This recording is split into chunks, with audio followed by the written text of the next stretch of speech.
그래서 1장 5절에서 11절 같이 읽겠습니다. 시작. 그러므로 이제 만군의 여호와가 이같이 말하노니 너희는 너희의 행위를 살필지니라. 너희가 많이 뿌릴지라도 수확이 적으며 먹을지라도 배부르지 못하며 마실지라도 흡족하지 못하며 입어도 따뜻하지 못하며 일꾼이 싹쓸 받아도 그것을 구멍 뚫어진 전대에 넣음이 되느니라. 만군의 여호와가 말하노니 너희는 자기의 행위를 살필지니라. 너희는 산에 올라가서 나무를 가져다가 성전을 건축하라. 그리하면 내가 그것으로 말미암아 기뻐하고 또 영광을 얻으리라. 여호와가 말하였느니라. 너희가 많은 것을 바랐으나 도리어 적었고 너희가 그것을 집으로 가져갔으나 내가 풀어버렸느니라. 나 만군의 여호와가 말하노라. 이것이 무슨 까닭이냐?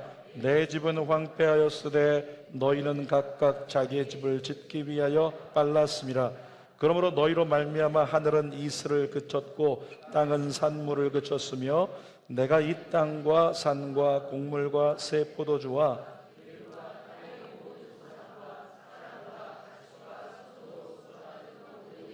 한재를 들게 하였느니라. 아멘. 오늘은 학개서 1장 5절에서 11절 말씀으로 한재가 들지 않게 하라 읽을까요? 한재가 들지 않게 하라. 한 번 더. 한재가 들지 않게 하라. 이런 제목으로 말씀을 나눕니다. 여러분, 한재라는 것은 가뭄으로 말미암아 다가오는 재앙을 얘기를 해요. 인간의 힘으로 좌지우지할 수 없는 그런 재앙, 그게 한재입니다. 자연적 한재가 있는데 비가 오지 않아서 흉년이 되고 굉장히 힘들어지는 것, 그것이 또 한재이기도 하고요. 경제적 한재도 있습니다. 우리가 겪었던 것처럼 IMF 같은 거, 그리고 또 예상치 못했던 코로나 팬데믹 시기, 그리고 금리 인상, 이런 상황들이 경제적 한재에 해당이 될 겁니다. 기후적 한재가 있는데 기상이변으로 인해서 다가오는 재해들, 이런 것들이 기후적 한재라고 여길 수 있을 거예요. 제가 어제 매일경제 뉴스를 봤는데요, 거기에 이런 기사 타이틀 제목이 있더라고요. 역사상 가장 더운 여름이 온다. 그러니까 2024년 올해 여름이 역사상 가장 더운 여름이 온다, 이렇게 써 있어요. 근데 2015년도에요 파리에서 기후변화 협약을 한 적이 있었는데, 그때 뭐라고 이제 협약을 했냐면, 산업화 이전보다 지구 온도가 절대적으로 1.5도 이상 올라가지 못하도록 우리 같이 노력하자. 탄소 배출량 줄이고 함께 노력하자. 그렇게 협약을 했다는 거죠. 근데 2020년대 들어서 자꾸 그 마지노선이 넘어가려고 1.3도 올라가고 1.4도 올라가고 1.4.5도까지 올라가는 이런 상황들이 생겼단 말이죠. 그런데 2024년도 많은 사람이 예견하기를 그 마지노선이 무너질 것 같다, 이렇게 얘기를 합니다.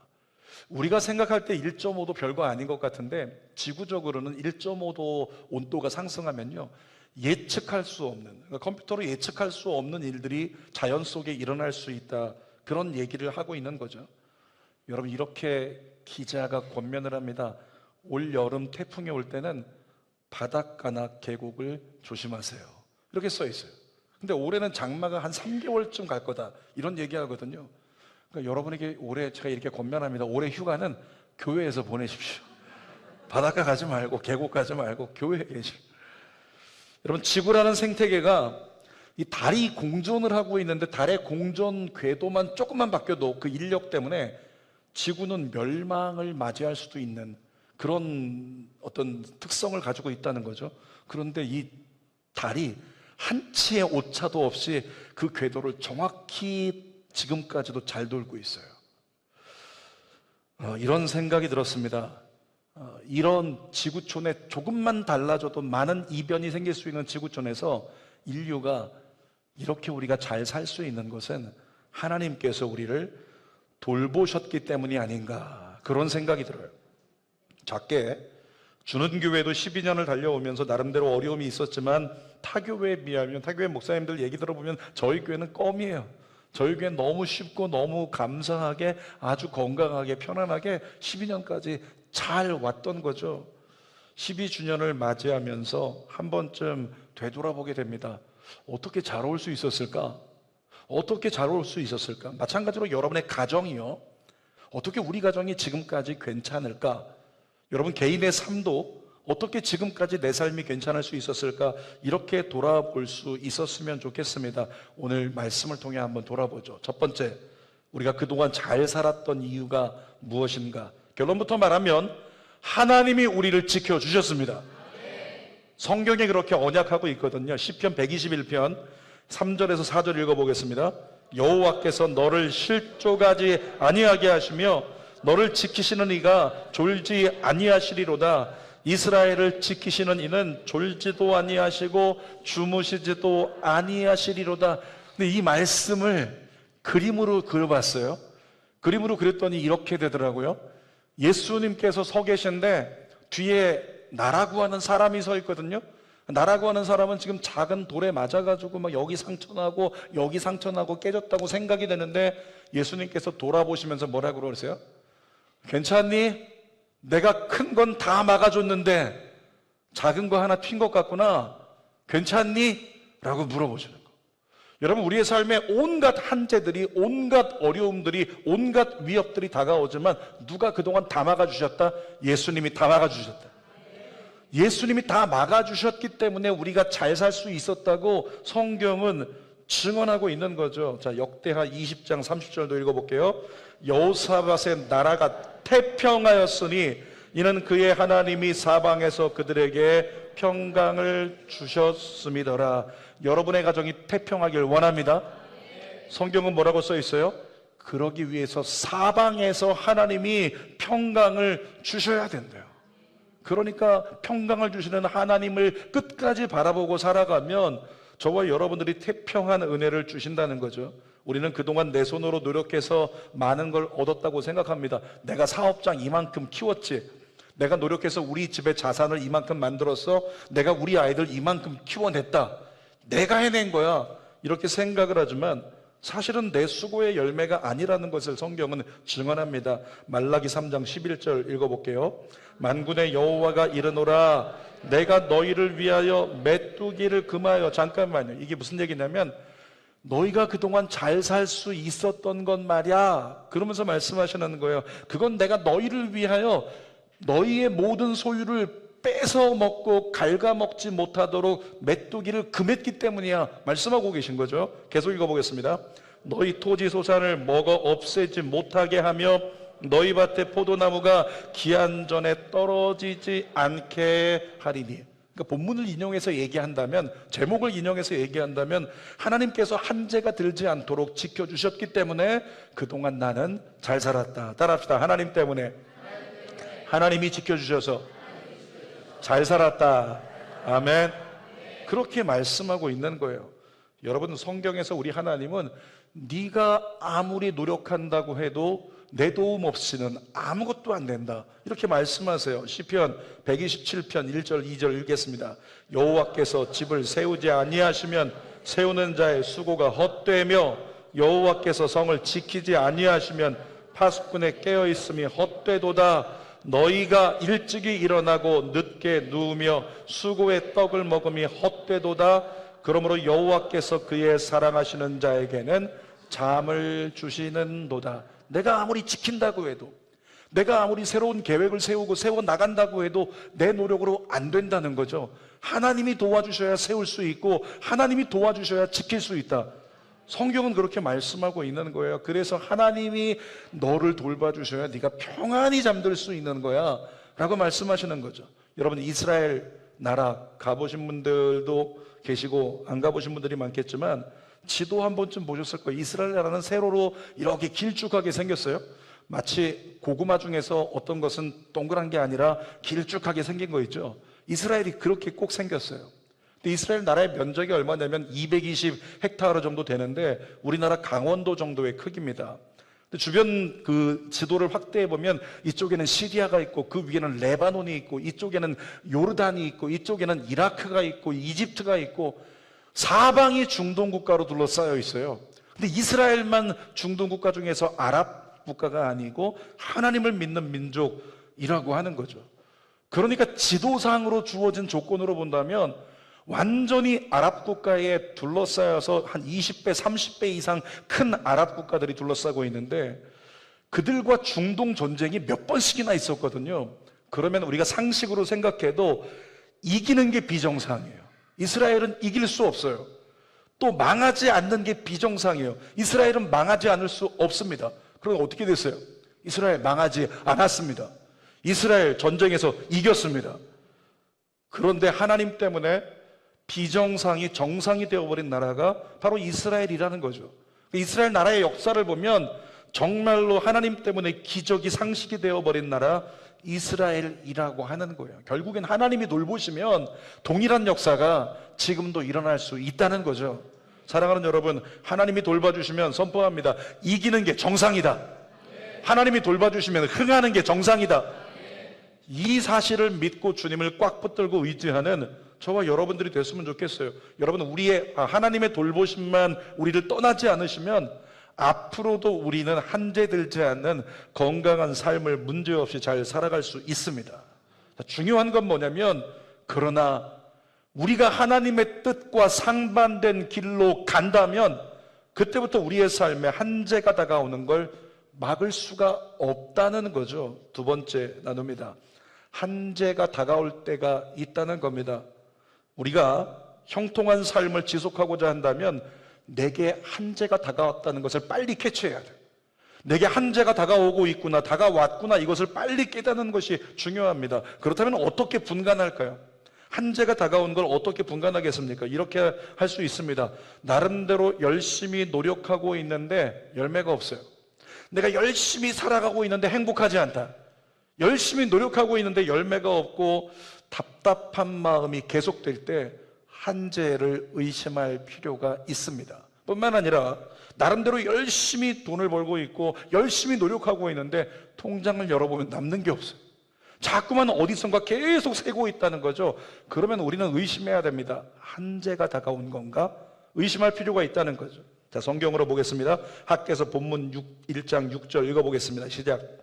너희가 많이 뿌릴지라도 수확이, 이거 상식인가요? 많이 뿌리면 많이 거둬야죠. 근데 많이 뿌렸는데 수확이 적대요. 아이러니입니다. 계속 읽어보겠습니다. 먹을지라도 배부르지 못하며 마실지라도 흡족하지 못하며 입어도 따뜻하지 못하며 일꾼이 싹쓸 받아도 그것을 구멍 뚫어진 전대에 넣음이 되느니라. 분명히 걷어가지고 자꾸만 채우는데 구멍이 뚫려가지고 다 새고 있는 거예요. 여기서 새고 저기서 새고 자꾸만 새니까 남은 게 하나도 없다. 한재가 된 상황을 얘기하고 있는 겁니다. 학개서 1장 9절도 읽어보겠습니다. 너희가 많은 것을 바랐으나 도리어 적었고 너희가 그것을 집으로 가져갔으나 내가 불어버렸느니라. 내가 집에다 쌓아두겠다고 내가 얻은 것, 수확한 것을 가지고 집에 갔는데 하나님께서 다 불어버린다는 거예요. 집에 남은 게 하나도 없게끔 하시는 거. 그때 무엇을 의심한다? 한재를 의심해야 한다는 거죠. 요엘서 1장 4절도 읽어보겠습니다.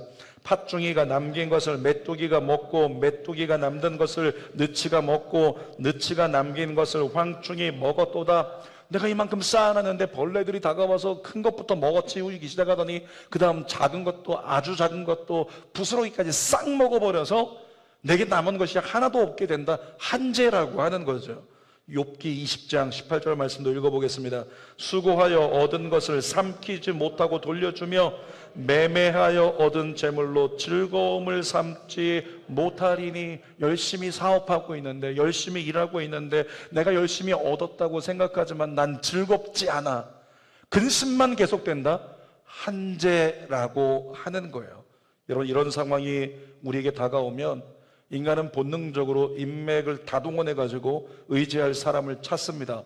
그런데 하나님은 분명히 우리들에게 경고하십니다.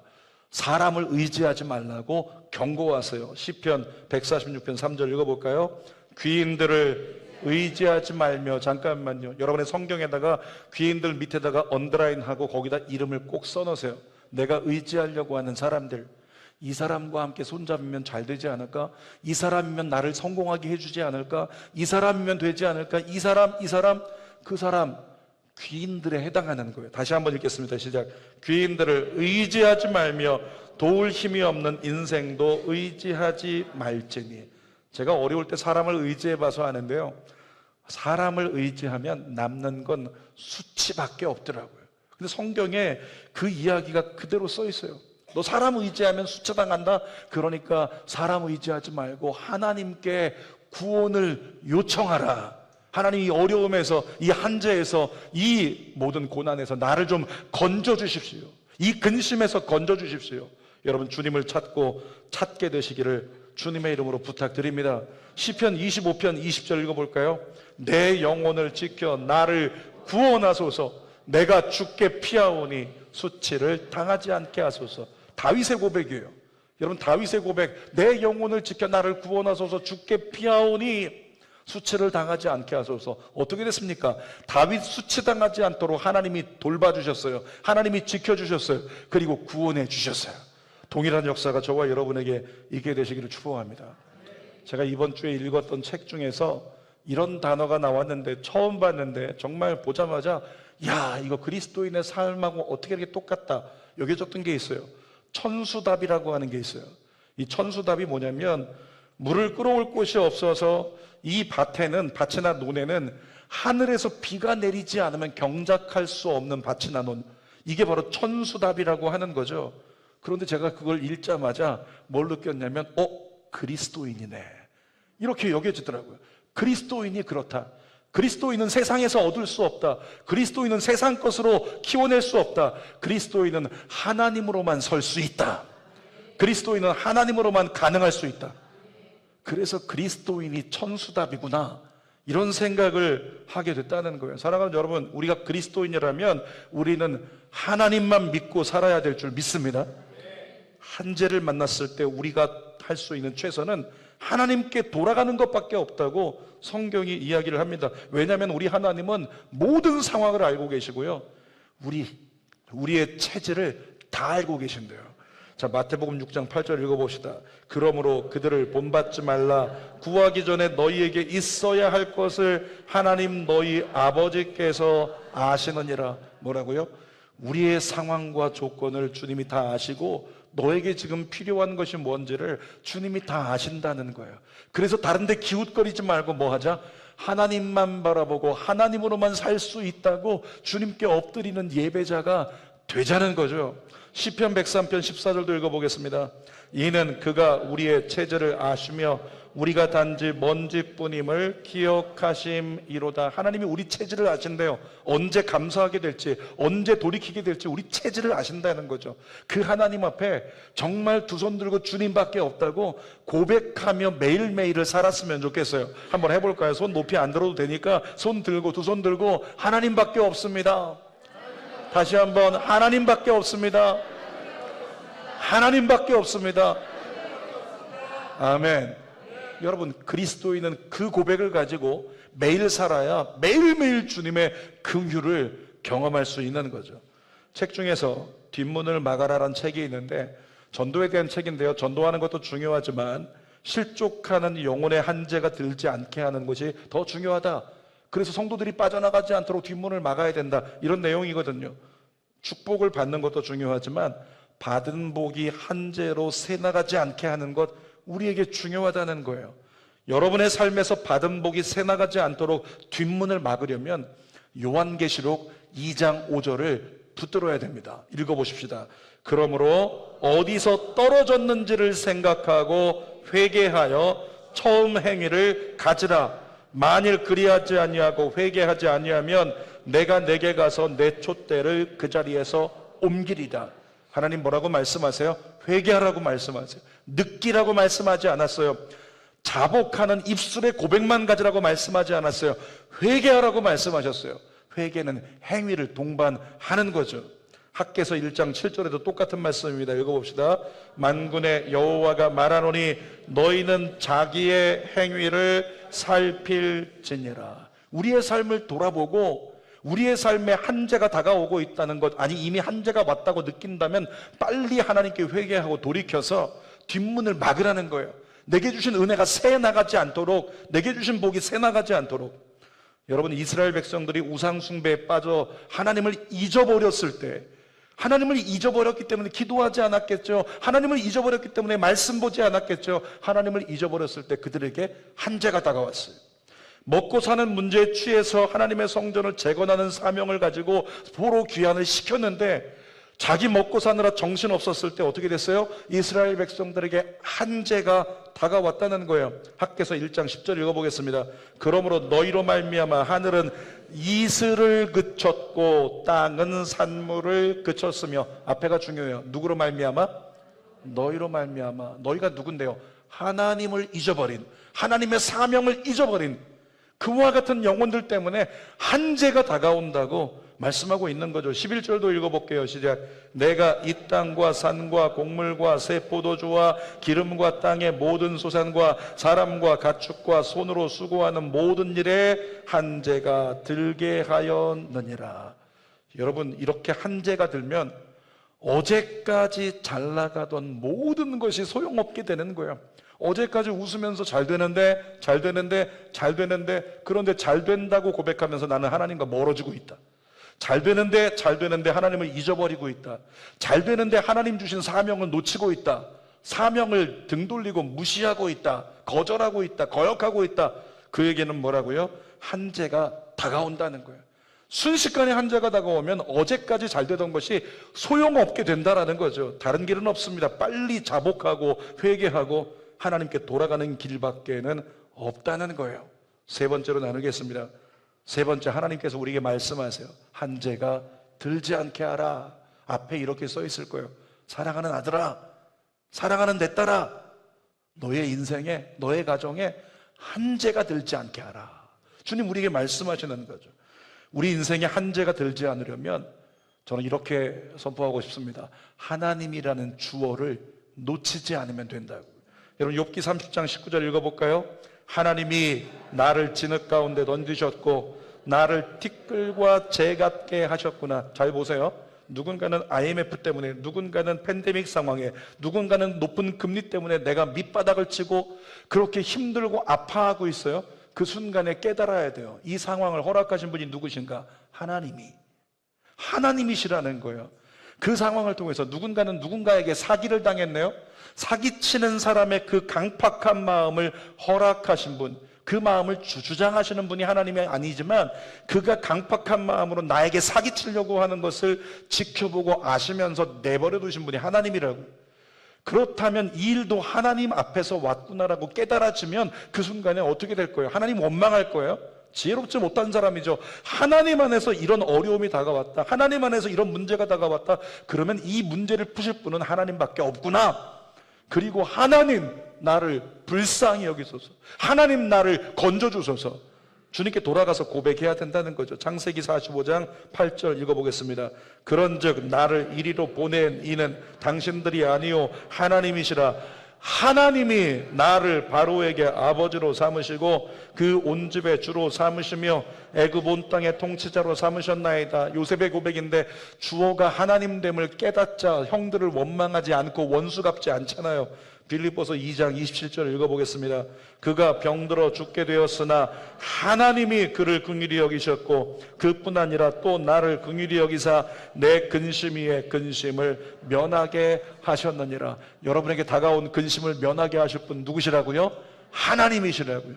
이 사실을 알면 주님 앞에 나가야죠. 주님 붙잡아야죠. 그리고 주님 불러야죠. 주님께 매달려야죠. 여러분이 그렇게 되기를 원해요. 역대상 4장 10절 읽어봅시다.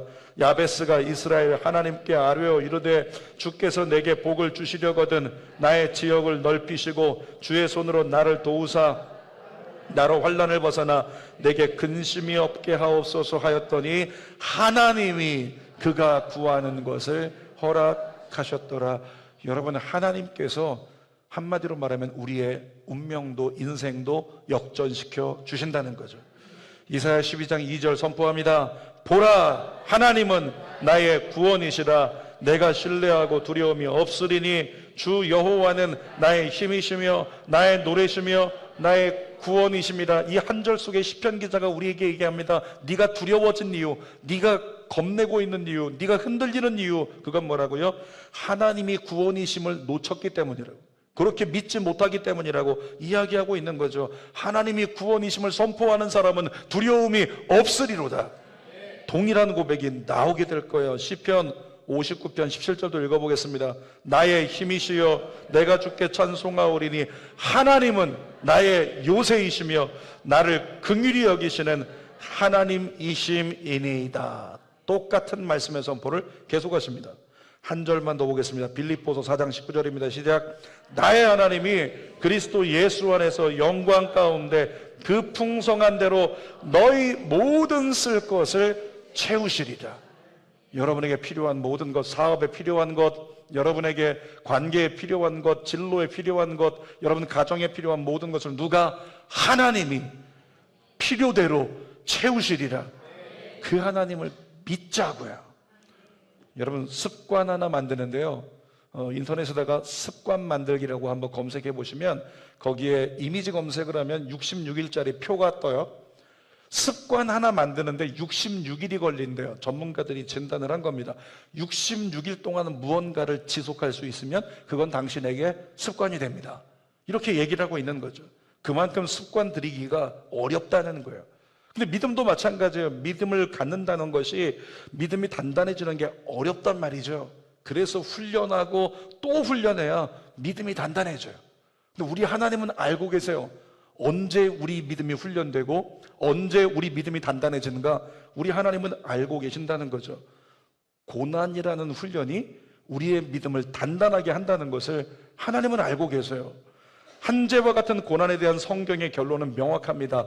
고난은 훈련이다. 따라할까요? 고난은 훈련이다. 그리고 시편 119편에 뭐라고 써 있는지 읽어봅시다. 시작. 고난당한 것이 내게 유익이라 이로 말미암아 내가 주의 율례들을 배우게 되었느니라. 무슨 말이냐면 결국 고난 때문에 유익이 된다는 건, 고난은 아까 우리가 고백했던 것처럼 뭐라고요? 훈련이라고. 고난은 훈련이기 때문에 우리의 믿음이 단단해질 수 있는 훈련. 그래서 고난이 우리를 유익하게 하는 하나님의 은혜가 있다는 거죠. 지금이라도 여러분의 믿음이 어디서 떨어졌는지 분별하고 주님 앞으로 돌아설 수 있기를 원합니다. 여러분, 주님께 돌아서서 다시 기도하는 사람을 통해서, 어떤 사람이요? 다시 기도하는 사람을 통해서 우리 하나님은 새 시대, 새 사명, 새 기름 부음을 허락하실 줄 믿습니다. 다시 돌아서서 기도하는 사람. 한국의 유명한 목사님이, 빌리 그레엄 목사님이 한국에서 집회를 할 때 만나서 차를 마시면서 이런 질문을 한 거예요. 빌리 그레엄 목사님께, 목사님의 전도사역의 비결이 뭡니까? 어떻게 그렇게 많은 영혼들을 구원할 수 있었나요? 물어보셨어요. 또 한국교회가 다시 회복되려면 어떻게 해야 됩니까? 물어봤습니다. 그때 빌리 그레엄 목사님께서 딱 3마디로 답을 주셨어요. Pray, more pray, much pray. 기도하라, 좀 더 기도하라, 더 많이 기도하라. 그렇게 답을 딱 주시고 일어나서 가셨다는 거예요. 사랑하는 여러분, 여러분의 삶에 한재가 다가온 것 같다? 아니, 다가오는 것 같은데 다가오면 어쩌지? 걱정되는 사람이 있다면 그렇게 하십시오. 기도하십시오. 좀 더 기도하십시오. 더 많이 기도하십시오. 기도만이 우리를 한재로부터 건져주시고, 기도만이 다시금 한재가 들지 않도록 우리를 지켜주실 줄 믿습니다. 한재가 이미 다가온 사람도 염려하지 말라는 거예요. 2024년도 지난해죠. 지난해 9월 18일에 미국 메이저리그에서 42세의 노장 우완 투수였던 아담 웨인스라이트라고 하는 선수가 있는데요. 이 선수가 세인트루이스 구단에서 3번째로 최고령 200승 투수가 되었어요. 사진 한번 보여주시고요. 이 선수인데요, 이 선수가 200승 달성을 앞두고 최고령 200승 세간에 떠들썩하고 신문에 날마다 오늘은 완성하는 건가요? 오늘은 200승입니까? 사람들이 200승 티켓을 들고 폭죽을 준비하고 막 그러고 있단 말이죠. 단 1승만 남겨놓은 199승에서 이 선수가 어떻게 됐냐면, 한 번 지고 두 번 지고 또 실패하고 또 실패하는데 10연패를 하고 말았어요. 1승만 하면 200승인데 10연패를 했다는 거죠. 그리고 12번의 선발 등판이 더 필요했다는 거죠. 그제서야 12번 만에 1승을 올려서 200승을 달성한 거예요. 근데 이제 그때 이 선수가 경기 끝나고 나서 눈물을 흘리는데, 인터뷰할 때 소감을 전했죠. 이렇게 얘기합니다. 나는 쓰러질 때마다 다시 일어났습니다. 쓰러질 때마다 다시 일어났습니다. 내가 여러 번 쓰러졌다는 사실이 자랑스럽습니다. 나는 몇 번이나 다시 일어났습니다. 사랑하는 여러분, 여러분의 믿음이 꺾였을 수 있어요. 믿음이 밑바닥을 쳤을 수 있어요. 여러분의 삶이 무너졌을 수 있습니다. 그런데 이 선수의 고백이 우리의 고백이 되었으면 좋겠어요. 나는 쓰러질 때마다 주님 붙잡고 다시 일어났다. 나는 다시 일어났다는 그 사실이 나에게 자랑스럽다. 그래서 고난은 나에게 유익이었고 고난은 나에게 훈련이었다. 여러분, 고통과 시련 없이 대기록은 나오지 않았다고 신문기사가 그 당시에 기록을 했어요. 한재라는 고난 없이 이렇게 생각합니다. 믿음의 사람은 세워지지 않는다고요. 그런데 오늘 여러분에게 닥친 어려움이나 다가오는 한재가 있을지라도 그 가운데 우리가 다시 한번 한재를 딛고 일어나고 또 일어나서 주님 붙잡고 믿음으로 선다면 우리 모두가 믿음의 대기록을 세우는 믿음의 종들이 될 거라고 확실히 믿습니다. 설교 결론입니다. 제목이 뭐라고요? 한재가 들지 않게 하라. 주는교회 12주년을 맞이한 지금 다시금 우리가 마음을 새롭게 함으로 안주하는 것이 아니라 다시 주님 붙잡고 주님 의지하고 끝까지 주님께 매달림으로 13주년까지 교회뿐만 아니라 여러분 모든 가정과 사업에 한재가 들지 않게 되기를 주님의 이름으로 축복합니다. 기도하겠습니다. 거룩한 아버지 하나님, 정말 우리 모든 가정과 사업과 삶에 한재가 들지 않고 많은 간증과 기쁨으로 주님의 은총만 누리며 주님이 허락하시는 놀라운 은혜 안에 13주년까지 함께 달려가 많은 간증들로 기뻐하게 하여 주옵소서. 예수님의 이름으로 기도하옵나이다. 아멘. 우리 두 손을 가슴에 대고요, 우리 말씀을 생각하며 기도할 때 여러분 흔들릴 수는 있습니다. 마음은 흔들릴 수 있지만 입술의 고백을 흔들리면 안 돼요. 입술의 고백은 하나님, 저는 어떤 상황에도 주님 사랑할 겁니다. 어떤 상황에도 주님을 향해 달려갈 겁니다. 이 고백이 놓쳐지지 않으면 여러분은 흔들림을 이겨낼 수 있습니다. 우리 그 마음을 가지고 이 시간 주님만 사랑하겠습니다. 주님 사랑하는 마음은 절대 포기하지 않겠습니다. 그 마음으로 함께 찬양하고 기도합니다.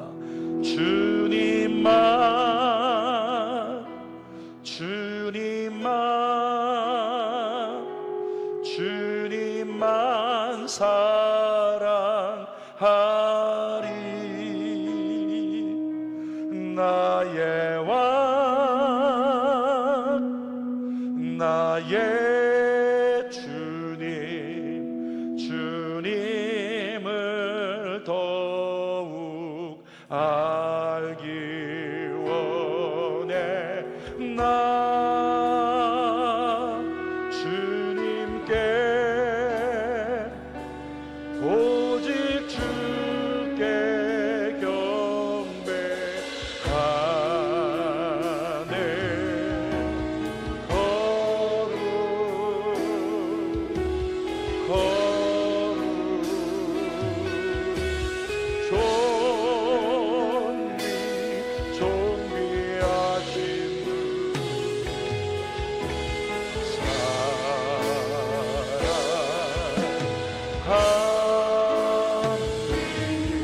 하나님 보좌 앞에 나가서 고백합니다. 주님아